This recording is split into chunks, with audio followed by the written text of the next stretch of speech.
So what are the three strategic pillars? Great journeys and experience. First thing is all around identity. Who are our supporters? And then what do they need from us in terms of experience? And then how do we go about delivering it? And what do we do to deliver that? So let's take a closer look at this idea of identity. And this is all about who we are in the world. And I genuinely believe that using identity properly, ethically, in a strategic way is one of the biggest opportunities our sector has to achieve fundraising growth. And not as what's currently happening is we're constantly almost fighting with each other and cannibalizing income. If we really want to grow, I think we need to use identity much better. And I love this idea of the market for something to believe in is infinite by Hugh MacLeod at Gaping Void. And this idea, actually, if you tap into people's identity and you use it appropriately, they'll be with you. They will march with you. They will fight with you. You know, you tap into their emotions. They will be on your side. And you know, nearly every fundraiser I know at some point has seen Simon Sinek's Why video. It's really powerful and it's really important. It's worth stressing again that people don't buy what you do; they buy why you do it.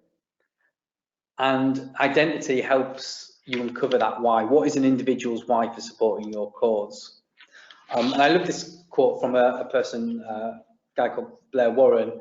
You know, how do we help our supporters throw rocks at the enemies? Are you clear in your charity, whatever you are, social justice, international development, healthcare, whatever it is you're doing, you will have an enemy. What is that enemy, and how do you help your supporters throw rocks at your enemy? And the commercial world know the power of this. They get this and they use it constantly.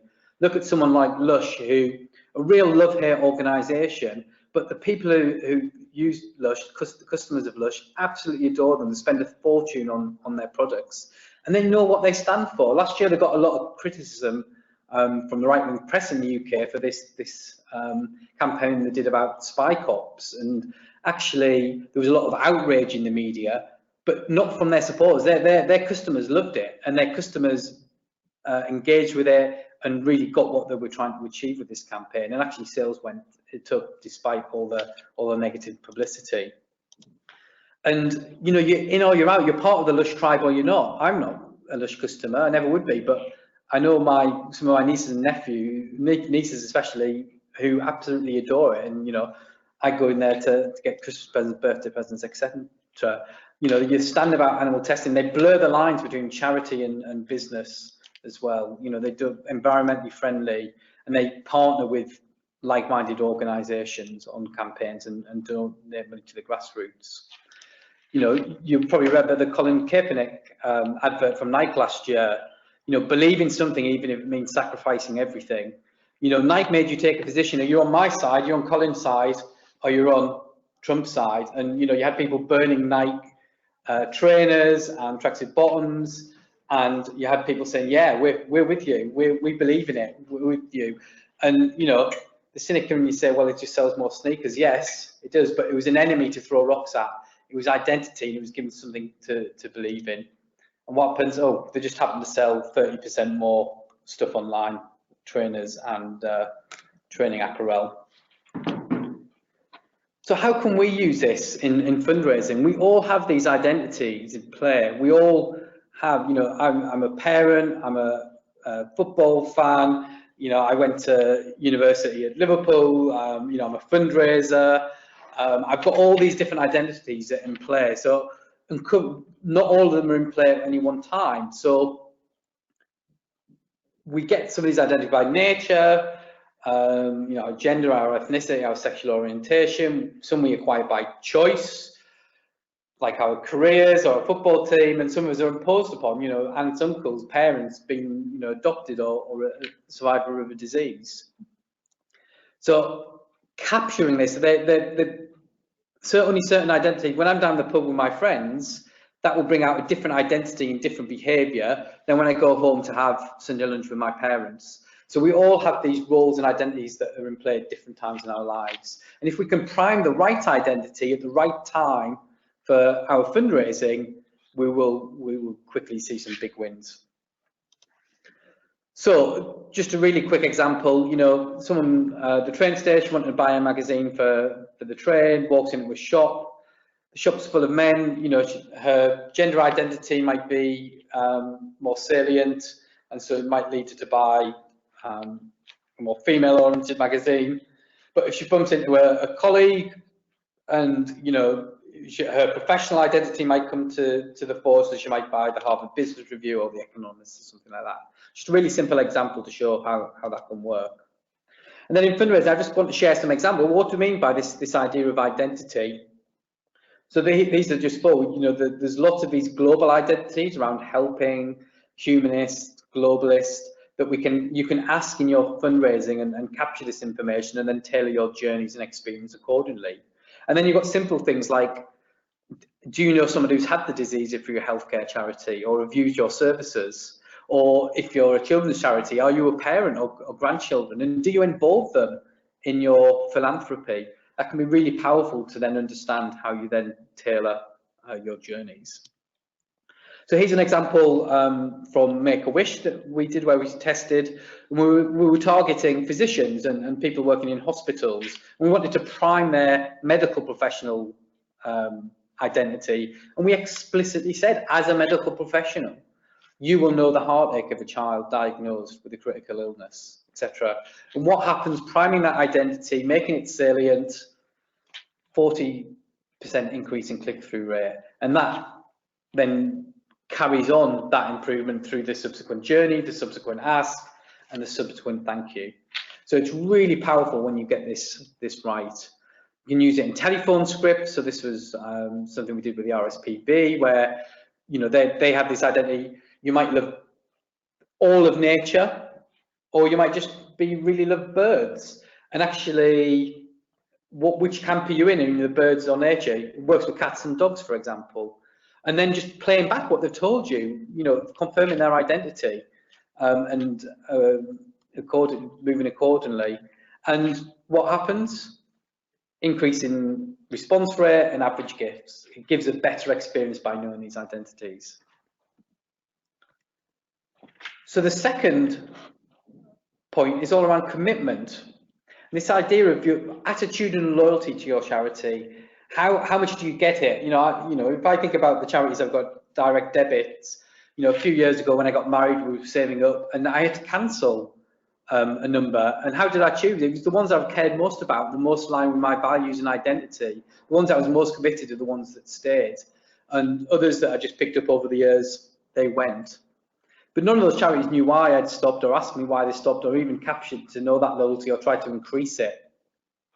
So gathering the commitment is something that we call it first party data.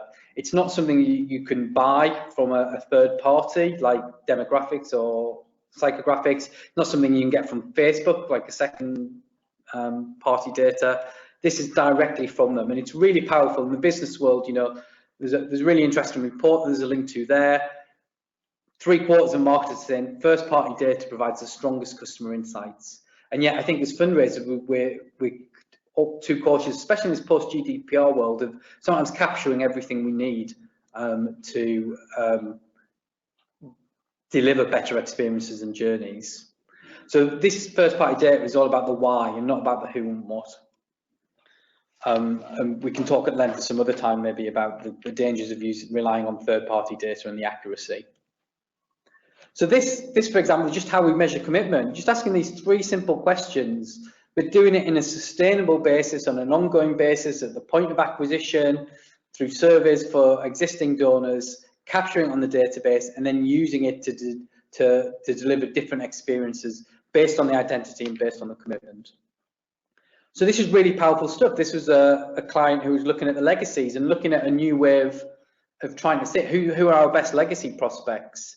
And actually, what they found, unsurprisingly, the more committed you were, the more likely you were to leave a gift or to intend to leave a gift. But if you looked at the 3 columns on the right-hand side, typical RFV information, certainly the bottom 2 groups would look identical and would get the same treatment. But you can see, actually, the people who said they would consider doing something, had a 20% higher commitment score than they said not willing to do something. So if you start segmenting by commitment, you can save a lot of heartache of asking people inappropriately, and time for your legacy fundraiser to find the best prospects. When you overlay it with the to like age, whether they have children, don't waste time on your worst prospects. It really does make a difference. And they give at all different levels, but we know how valuable a legacy gift is. So this is really powerful stuff, the commitment, and it's not difficult. We just need to make a commitment to start capturing it. A few years ago, I think in conjunction with Professor Adrian Sargent, we looked at, what are all the different ways you can measure how likely someone is to recommend you or how much they like you. And there's 4 models here that we looked at.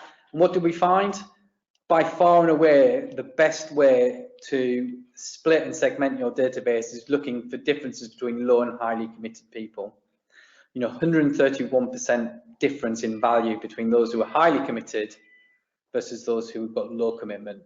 So this is powerful stuff when you can gather it and use it. And there's 2 things you can do with it. You make your highest commitment people even more committed, and you spend time and then also work on the low commitment people. What extra do you need to do to earn their commitment over time? So we did some work with Marie Curie, and they very kindly let us share some information. So at the point of sign up, we're asking, how are you connected? And you can see, over half have some sort of connection to Marie Curie or to cancer, and only 40% had no connection. They said they had no link to the work of the cause. Not unsurprisingly, it might be higher than you think. If you were asked 100 people in the street, you would get probably a lower answer than 59.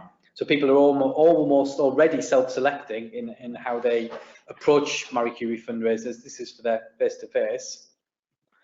But interestingly, what did we find? People with no collection had the lowest commitment. So you already, because they haven't experienced it, because they haven't lived it, it's not part of their identity, it makes a lot of intuitive sense that they will have no connection. And what does that mean in terms of retention? Well, those with the lowest, with no connection, you can see, 20% lower retention than people who had some sort of connection to the work of the cause. So you can see by building this picture, you are creating a richer data set and more information.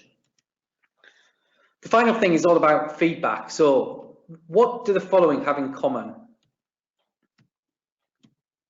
Airbnb, TripAdvisor, Gatwick Airport, Gatwick Express, Santander Bank, Halifax Bank, Betfair, Tesco, My Local Takeaway, and Liverpool Street Station Toilets. What have they all got in common? They've all asked me for feedback in the last month, via phone, via text, via email, via surveys, postal surveys. They all want feedback. The commercial world is all over the power of feedback, almost to the point where it gets a little bit annoying and irritating at times. But they know it's powerful. They know people who give feedback are likely to be their best customers, and they can correct problems and do something with it. So you see all the time, this is my colleague Josh, collecting all this feedback. We're constantly being asked for feedback. It's because it drives performance. We can correct things that are going wrong. So in our donor service team, our member services, think of all the interactions you have with them.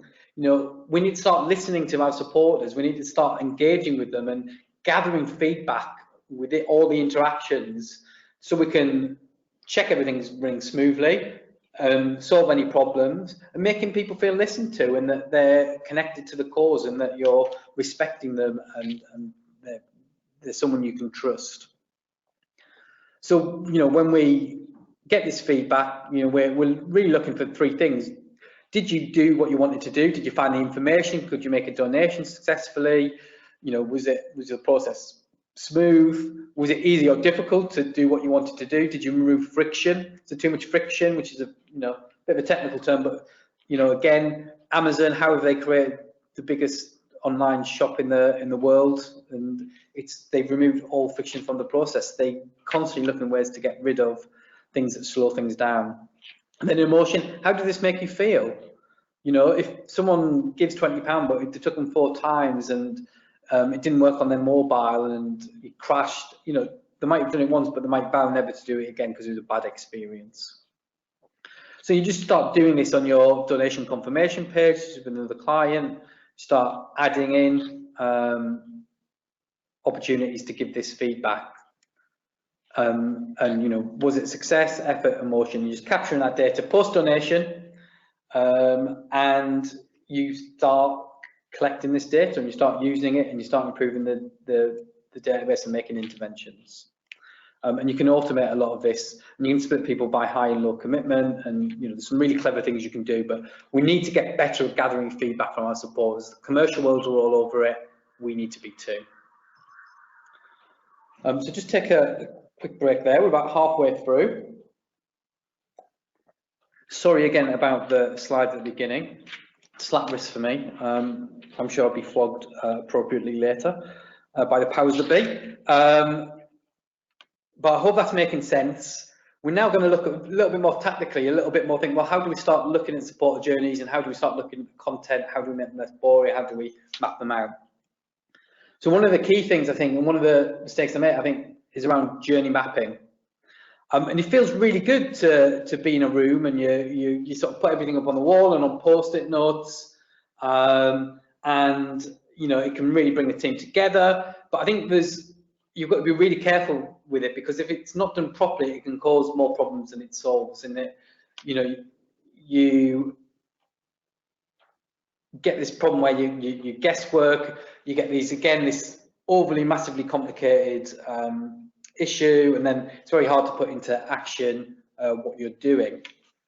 So what we say is you need to go a little bit further than just mapping out on a wall with post-it notes. You need to start thinking about, well, what emotions do you want to trigger? What impact, what the goals and needs of our supporters? What's the underlying identities and emotion in play? And which things are we good at and what are we bad at? And by doing this, you can then start mapping out different experiences. You can start thinking about, this comes from a book called Outside In, based from Forrester research, but you know, you want to start out, what does the supporter see? What do they interact with your website, your donation form, your support services team, and who's on the line, and what actions on your side are good or bad? What database are you using? What systems and processes are they interacting with? And whether they're good, bad, indifferent, and looking for places where the journey is not as good as it should be. And how can we improve that experience by doing it?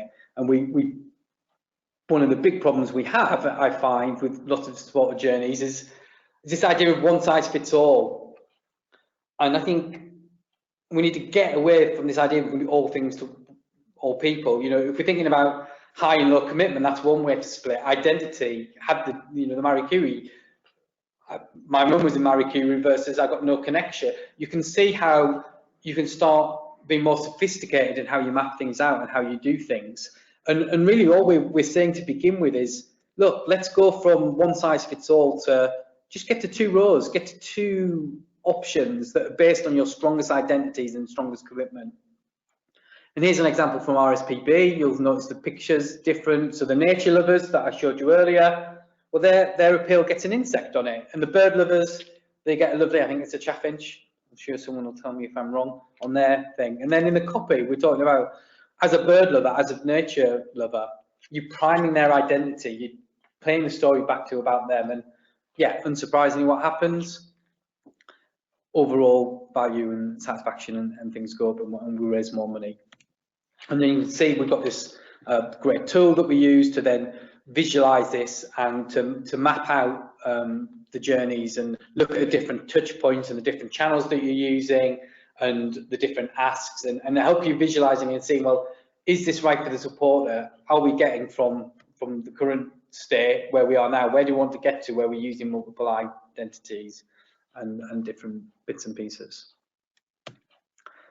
The second thing is something I'm really been a bit obsessed with over the last year and really excited about. It's this idea of wow moments, and like all the things I've spoke about, you know, in the last 35, 40 minutes or so, we could spend a whole day on each of these topics, and you know, there's a whole vast of information, and we're taking a really quick run through them. This wow moments is that this idea that there's something called the peak end rule. We remember how things end, and we remember the peak moments. And my contention is we don't create enough peaks for our donors in our journeys, and our experiences aren't good. What we do, we might have 6 touch points, like on the bottom, that are just average. And actually, instead of having 6 average things, well, why don't we look, you know, how can we do 1 or 2 wow things that are primary identity, that are using the satisfaction, that make people feel like, this charity really knows me, they understand me, they get me, they make me feel good about my giving. And obviously, you remember, you know, peaks can be negative, can be troughs as well as peaks as well. So we need to remove those. So you've got this idea that you never get a second chance to make a great first impression. And that's true, but I think also we need to remember the last impression that we leave with our supporters. Those are the things that we remember. Was the last interaction good and as good as it possible? Or did the boring newsletter that doesn't prime identity and isn't supporter-centric and you know, just goes straight in the bin and just instantly forgettable, and we're not being front of mind and creating good impressions? So there's a great book called The Power of Moments, and I've done a number of workshops on this and sprints around implementing ideas around how can we, if we can't do everything all at once, how can we start just making those incremental changes and improvements? And I just want to give you an example of one area, because actually we're talking about new supporters. Well, the first thing we've got to get right is that thanking process and that gratitude. And I talk about gratitude rather than thanking because I think gratitude is shown in acts. This idea that gratitude is more than just thanking. And I've always struggled how to explain this, but I had a bit of an epiphany the other week. I was with my teenage daughter and she goes, Dad, get me a drink. Get me a drink. Magic word? Oh, please. Okay, so get her a drink. Put the drink down on the table. Face on the screen. Do you want to say something? Do you want to say something? Thanks, Dad. That's thanking.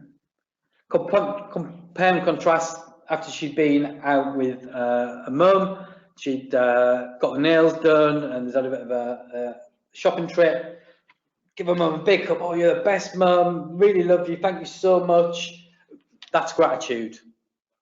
That's the difference. And we need to, how do we give our supporters a big hug when they support us, and how do we thank them in great ways and really make them feel like this and make them feel really good about their giving?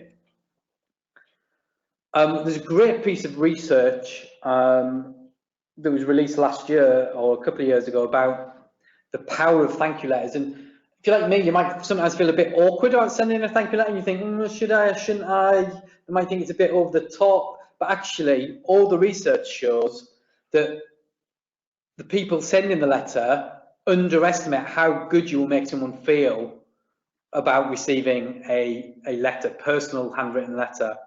And you know, the senders overestimate how awkward the recipients felt. People don't feel recipient, they feel warm, and you're perceived as competent. And this applies across ages and genders, no difference to the pattern of finding. People love genuine gratitude. They adore it. People want to feel like as an individual and things. It was a great tweet, someone I follow on Twitter, the Whiny Donor, said, lovely note from a non-profit today. Thank you very much for your generous gift and support over 16 years. I feel seen. They took time to notice my longevity. That means a lot. So simple. How many of us take the time to look at how long our supporters have been giving and say, look, we realise you've been doing the raffle for 15 years, or it's your 10th year as a regular giver. You're amazing. Just people want to be noticed as an individual and who they are. So it's a real powerful opportunity.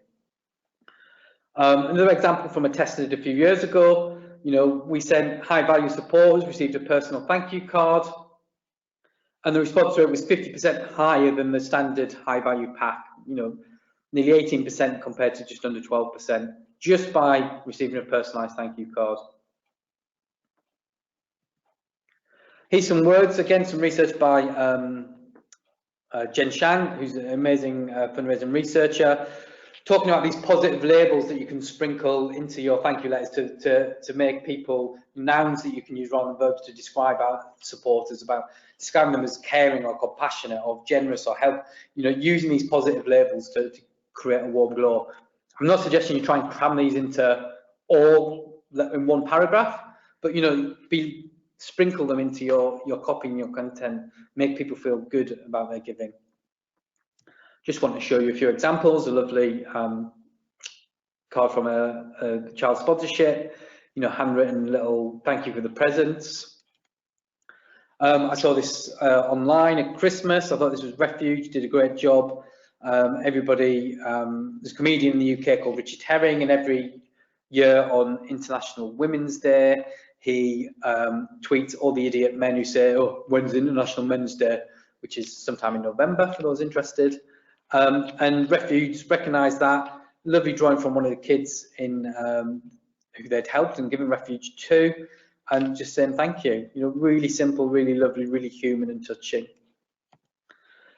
This is an example from Katie from Click Sergeant, who I follow on Twitter, and I just saw this. I thought it was brilliant. I got in touch with her and said I could use it. But just wrapping a thank you letter with a bit of ribbon, just to make it stand out, make it memorable, lifting it from the mundane and ordinary. And in it, handwritten card and a personalised card from one of the kids in the Click Sergeant who'd been caring for. Really personal, really lovely, really memorable. And I saw this on a feed a couple of weeks ago. Just really playful. Sending a photo. Can you guess who these legends are? It's obviously from an event. Again, just really lovely, really memorable touch. Really simple thing to do for people, but just stands out. And I'm sure it delivers a lot of value. And I'm guessing the supporters love Katie and Click Sergeant because of it. I recently did a workshop up in Manchester with the IOF, and talking about this in more detail, about how you create these great moments. I got an email a couple of weeks ago from the fundraising team at the Arch. She said, oh, Craig, really loved what you did, and look at this thank you card that we've done. We used to send a boring letter, and this Easter, our appeal, we've done this. So a lovely picture, a thank you, and then inside, just lovely handwritten, different colour font signatures. Lovely quote, thank you for your gift. I just thought, again, it just shows you just a little bit of thought and time and effort. This is a tiny charity, but actually, they've also got people calling donors and thanking, and they're already seeing some positive results from doing this. So there's no excuses to do. And one of the things I hear from people, oh, we can't do that because, and they come up with all these reasonable ideas why we can't improve our thank yous or we can't improve our support experience. I love this quote of, beware the soul-sucking force of reasonableness. We need to make sure that this is an imperative. Don't let people say, well, give you rational reasons why you can't do it. Look for reasons why you can do it. And don't let people stop you from doing these magic moments through reasonableness. So I honestly believe, this has been one of my mantras for many years, that every charity of every size should be able to get a personalised thank you to anyone making a gift within 48 hours. And if not, why not? If we're saying that that's experience really matters, and commitment and loyalty and satisfaction really matters, we need to be able to do this and not let other things get in the way. So just 4 questions for you to think about after today around thanking. How often do you update your template letters and web pages and your thank yous? What could you do more to show more gratitude to your supporters? How can you create an environment that makes great thanking easy? Kate, the example there, she's got scissors and ribbon on her desk and stickers on her desk. It just makes it really easy to then do it and send it and make an automated process. And how do you record and encourage everyone to become great at gratitude? I think, again, it comes back to that cultural point we made earlier. So I just want to finish off just with some thoughts around, the commercial world are all over improving the experience. And why are they all over it? Because it makes them more money. So this is the Forrester research you mentioned earlier. They have a customer experience index, and the difference between the worst customer experience scores and the best. You can see this is $100 million of revenue from difference between the worst experienced people and the best. Same in the UK, when you looked at 2 cohorts of companies in the FTSE 100 and the customer experience top 100. Those who deliver a superior customer experience are making much more money than those who don't. You know, experience matters. It's big business. We've got to get it right. We're competing with the likes of Lush and Like on this for share, and if that market to believe in is infinite and tapping into identity, we need to follow it up with great experiences. So just to emphasize the point on this, which company, I'll give you a second to guess who that might be. I was really surprised by this, I'll be honest. Wasn't the usual suspects of John Lewis, Waitrose, Apple, etc. It was QVC, Home Shopping Channel, that I remember from my student days, but I hadn't watched in 15, 20 years, if I'm being honest. And they do some really interesting, clever things. I showed my wife a couple of sites to follow, and she was horrified and didn't like some of the language and things they used, but actually she's not one of their customers, and what they do brilliantly is speak the language of their customers and understand their needs and their identity and what they're looking for when they buy from QVC. So why do the customers love them so much? Their customers don't see it as therapy, but an essential part of, and it is mainly women who buy from it, their approach to the world. They see QVC as relaxation and entertainment and determining self-worth. And they create a community and interaction, and they get customers on the line, and the customer service is really good. And they create, and this sounds absurd for a home shopping channel, they've got a unique and profoundly deep connection. And it's true, I've asked this question at a couple of conferences, and you see these hands sort of raise up, and then people rave about how much they love QVC, the people who've actually bought stuff from them, and how great the service was and how great it made them feel.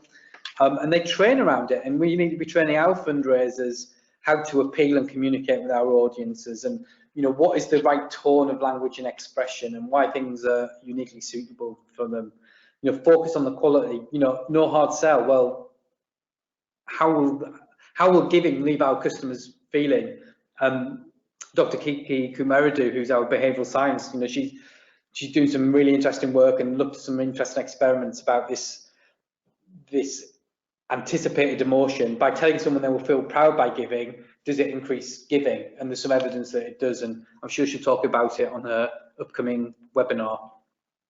And then products, you know, how will it make you look or feel? That's what we need to do. You know, we need to do more of this. We can learn a lot from QVC, I think. And they're identifying these, what they see as positive labels, you know, like we talked about earlier. So just want to share some final thoughts. So this has been a really quick whiz through, a lot of content taken in just an hour. But hopefully it's give you an idea of how we can improve the supporter journeys and experience, and just give you some initial thoughts that maybe you can go away and have a chat with colleagues and think about, well, how can we use identity? How can we capture more first-party data? How do we get better feedback?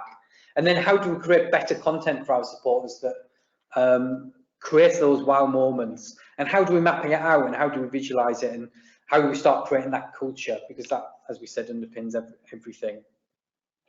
Like I said, we can talk more detail about all of these things, but you know, I've given you a few examples and cases and numbers. But over the next month, we've got 3 webinars which will go into detail to show when we do this and do it well, it really works, and we get some really impressive results. So there's a link there to the agitator. There's 3 webinars in the next month, one on behavioural science and how Catholic Relief Service have used it to improve their individual giving results.